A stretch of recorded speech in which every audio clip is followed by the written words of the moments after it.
দর্শক, রাজধানীর হাজারীবাগ পশুর হাটে রয়েছেন সহকর্মী সাকিবুর রহমান। সরাসরি যোগ দিচ্ছেন আমাদের সাথে। সাকিব, হাটে কোরবানি পশুর বেচাকেনা নিয়ে ব্যাপারী ও ক্রেতারা কি বলছেন জানাবেন আমাদের।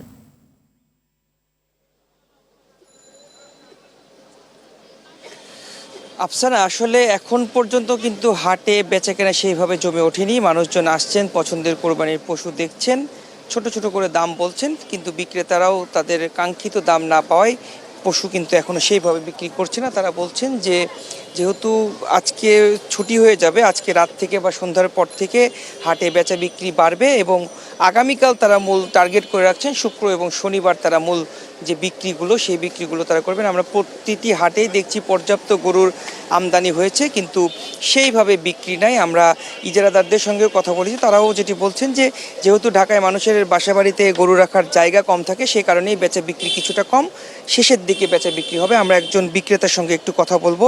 ভাই, আপনি কতগুলো গরু নিয়ে আসছেন? বেচা বিক্রি কেমন, কি অবস্থা? আমি মোট 14টা গরু নিয়ে আসছি। এখন পর্যন্ত ওইভাবে বিক্রি হয়নি। আমরা আশা করতেছি হয়তো আজকে রাত্রে অথবা কালকে পরশু 2 দিন বিক্রি হবে।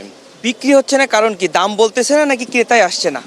ক্রেতা আছে, পরিমাণে অনেকটা কম। আর এইখানের বিষয়গুলো হচ্ছে ক্রেতারা প্রথমে গরুগুলো আগে দেখে, চয়েস করে, তারপরে সঠিক টাইমে তারা গরুগুলো নেয়। এখন মূলত যারা আছে, কিছু ক্রেতা আছে, এরা গরুগুলো চয়েস করতেছে, হয়তো পরবর্তীতে নিবে। ধন্যবাদ। আসলে যেটি শুনছিলেন যে মূলত এখন তারা পছন্দের কোরবানিটি পছন্দ করে রেখে যাচ্ছেন, ঈদের 1-2 দিন আগে তারা সেটি এখান থেকে কিনে তাদের বাসায় নেবেন। সব মিলিয়ে বলা চলে যে আগামীকাল থেকে জমে উঠতে পারে কোরবানির পশুর হাট। আফসানা। অসংখ্য ধন্যবাদ সাকিব।